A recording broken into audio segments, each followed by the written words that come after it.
এই দুই দলের কি প্লেয়ার হিসেবে কাদের আপনি এগিয়ে রাখবেন যারা কিনা এই ম্যাচে নিজেদের দলের হয়ে ম্যাচের ফলাফল পরিবর্তনের মতো বড় ভূমিকা পালন করতে পারে? অবশ্যই আপনি এমবাপ্পে এবং আশরাফ হাকিমিকেই রাখতে হবে। আশরাফ হাকিমি এবং এমবাপ্পের কিছু তথ্য আছে, আগে এমবাপ্পেকে দিয়ে শুরু করতে চাই। ফ্রান্স দলে একক তারকা নয়, কিন্তু আপনি যদি দেখেন এমবাপ্পে আছে, ডেম্বেলে আছে, ওলিসে আছে, তারপরও আপনাকে এমবাপ্পেকে পিক করতেই হবে। এমবাপ্পেকে একটা কথা আছে না, you love him or hate him but you can not ignore him. তিনি 5 ম্যাচে 7টি গোল করেছেন, 26টি গোলের চেষ্টা করেছেন, 5 রিসিভ করেছেন, ফ্রান্সের মধ্যে সর্বাধিক। মেসি যেমন আর্জেন্টিনার প্রাণ, এইভাবে ফ্রান্সেরও প্রাণ কিন্তু এমবাপ্পে। তাকে সবাই খুঁজতে থাকেন তাকে বল দেওয়ার জন্য, এবং ওভারঅল তার টুর্নামেন্ট রেটিং কিন্তু 8.40, যেটা খুবই অসাধারণ, খুবই ভালো রেটিং। তিনি কী পরিমাণ কনসিস্টেন্টলি পারফরমেন্স করছেন সেটা এই রেটিং দিয়ে বোঝা যায়। এবার আশরাফ হাকিমির বিষয়টা আসি। একজন ফরওয়ার্ড, একজন ডিফেন্ডার আমি রেখেছি, একজন আমি যদি আরও স্পেসিফিক বলি রাইট ব্যাক। দুজনের প্রোফাইল কিন্তু এক হবে না, কিন্তু আমি শিওর যে আমি তার আশরাফ হাকিমির যে কন্ট্রিবিউশন আপনারা দেখলেই বুঝবেন। আশরাফ হাকিমি কিন্তু আবারও বলছি তিনি রাইট ব্যাক, তিনি প্লে মেকার নয়, কিন্তু তিনি দেখেন তিনি 5 ম্যাচে পাস দিয়েছেন মরক্কোর হয়ে সর্বাধিক 385টি পাস একজন ডিফেন্ডার হিসেবে, ক্রস করেছেন 33টি। মনে হচ্ছে যে তার স্ট্যাট দেখে মনে হবে তিনি একজন হয়তো রাইট ফিঙ্গার। তিনি গোলের চেষ্টা করেছেন 13টি এবং লাইন ব্রেক করে পাস দিয়েছেন 74টি। তো আপনি তাকে যদি নাম্বার 10, তার স্ট্যাট দেখে আপনার নাম্বার 10, নাম্বার 8 মনে হতে পারে বা একজন উইঙ্গার মনে হতে পারে, তিনি কতটা ভাইটাল। ডিফেন্স এবং অ্যাটাক দুই জায়গাতেই খুব গুরুত্বপূর্ণ হয়ে যাবে আশরাফ হাকিমি। তো এই দুজনে আমার কাছে মনে হয় দুই দলের কি প্লেয়ার বা কি ব্যাটল। অ্যাটাকিং ফুটবল খেলার কথা বলছিলেন যে ফ্রান্স তো সবসময় অ্যাটাকিং ফুটবলটাই খেলতে পছন্দ করে, আর এই দলের মূল শক্তিটাই আসলে এমবাপ্পে কেন্দ্রিক।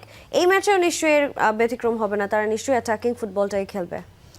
হ্যাঁ, আসলে এমবাপ্পে এবং ফ্রান্সের আমি অ্যাটাক এবং এমবাপ্পের ফুটবল দুটো নিয়ে একটু আলোচনা করব, একটু টেকনিক্যালি দেখানোর চেষ্টা করব, দর্শকদের একটু বোঝানোর চেষ্টা করব তারা কীভাবে খেলবে। তবে ফ্রান্সের বা ইউরোপের দলগুলো যেভাবে ট্রেডিশনাল একদম পজিশন ধরে রেখে খেলে, এবারের ফ্রান্স কিন্তু সেভাবে খেলছে না। অলমোস্ট টোটাল ফুটবল যেটা ইউহান ক্রোপ বা নেদারল্যান্ডসের টেকনিক ছিল, সবাই সব জায়গা থেকে আক্রমণ করবে সেই টাইপের। যাই হোক, আমাদের একটা ছবি দিয়ে শুরু করতে চাই। ফ্রান্সের একটা অ্যাটাক দেখাতে চাই, তাদের যেটা আমি বলছিলাম ফ্যান্টাস্টিক ফোর কীভাবে আগ্রাসী হয় বা কীভাবে আক্রমণে যায়। এই ছবিটা একটু খেয়াল করুন। বল যার পায়ে আছে নিচে, কিলিয়ান এমবাপ্পে, আমি একটা রো দিয়ে দিয়েছি। তিনি এর পরের মুহূর্তে পাসটা দেবেন সেখানে ওলিসেকে। তারা কিন্তু সবসময় নড়তে থাকে, তারা কিন্তু ফিক্সড থাকে না। ওলিসে কিছুক্ষণ আগে এই সিকোয়েন্সের আগে পেছনে ছিলেন, তিনি সামনে গিয়েছেন। তার সামনে দেখুন বারকোলা আছে এবং ওসমান ডেম্বেলে কিন্তু ডান সাইডে প্রস্তুত আছেন যে কোনো সময় তিনি একটা ক্রসে যেন তাকে বল দিতে পারে, এবং তিনি সেই স্পেসটা কিন্তু অকুপাই করে আছেন। এর পরের ছবিটা যদি দেখাই তাহলে পরের সিকোয়েন্সটা এটা দিয়েই বোঝা যাবে। তো সেই সিকোয়েন্সে এমবাপ্পেকে আমি যেটা রাইট চ্যানেল দেখিয়েছিলাম, তিনি ওলিসেকে বলটা দিয়ে এমবাপ্পে কিন্তু ভিতরে ঢুকে গেছেন। এখন দেখুন আপনি ওলিসের কাছে দুটা পাসিং জোন তৈরি হয়ে গেছে। একটা তিনি সামনে থ্রু পাস দিয়ে এমবাপ্পেকে ধরতে পারেন, আবার এই দিকে দেখেন ডেম্বেলে দাঁড়িয়ে আছে, যেটা আমি বলছিলাম, তিনিও প্রস্তুত রিসিভ করার জন্য। এবার আমরা পরের সিকোয়েন্সটাতে যাই। পরের সিকোয়েন্সে আপনি দেখুন ওলিসে কিন্তু এমবাপ্পেকেই পিক করেছে। এমবাপ্পের সাথে আমরা জানি তার আন্ডারস্ট্যান্ডিংটা খুব ভালো, এবং এমবাপ্পে এই পজিশনে বলটা রিসিভ করলে কি করবে এরপরে আরেকটা ছবি আছে, এটা দিয়ে আসলে একটা অ্যাটাকিং সেট আমি পূর্ণ করেছি। এমবাপ্পে এখান থেকে একদম ক্লিনিক্যাল একটা ফিনিশিংয়ে গোল আদায় করে নিয়েছিলেন। তো পিএসজির এই ফ্রন্ট ফোর আসলে তারা এত পরিমাণ স্ট্রাইক রোটেট করতে থাকে, তারা জায়গা রোটেট করতে থাকে, স্ট্রাইক নয়, এবং তারা সবসময় একটা জায়গার স্পেসের খুঁজে থাকে, এবং তাদের পাসিং এতটাই অ্যাকুরেট, তারা যে কোনো সামান্য জায়গা দিয়ে আসলে জায়গা করে নিতে পারে, জায়গা তৈরি করে নিতে পারে। এবার এমবাপ্পের একটা আমি দেখা যাচ্ছে এমবাপ্পের গোল, এমবাপ্পের রেকর্ড, এটা তো আমরা সবাই দেখেছি, কিন্তু এমবাপ্পে অন্য সবার চেয়ে আলাদা কোথায় সেটা আপনি যদি দেখেন।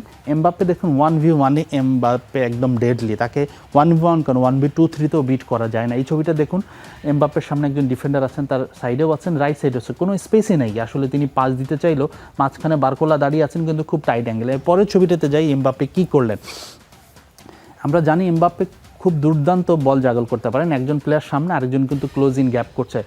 তো আপনি দেখুন এই পজিশনে আমি যে রোটা, সবুজ রোটা আছে, এই রোটা দিয়ে সেই বলটা বের করে নিয়ে যাবে। পরের ছবিটা যদি আমরা দেখাতে চাই, সেখানে বোঝা যায় যে এবং তিনি ওই রোটা দিয়ে বের হয়ে যান এবং দারুণ একটা গোল করে তিনি, এটা সুইডেনের বিপক্ষে ম্যাচের চিত্র, গোলটা আদায় করে নেন। তো এমবাপ্পে এবং ফ্রান্সের টেকনিকটা এই ধরনেরই হবে। এই চারজন আসলে অনবরত জায়গা পরিবর্তন করবে, স্পেস ক্রিয়েট করবে, এবং এমবাপ্পে, ওলিসে, আমি এমবাপ্পের ফিনিশিংটা দেখেছি। আপনি যদি বলেন এমবাপ্পে, ডেম্বেলে, ওলিসে, বারকোলা, আপনি কাকে ছেড়ে কাকে বাদ দেবেন, চারজনই কিন্তু যে কোনো জায়গা থেকে গোল করতে পারে।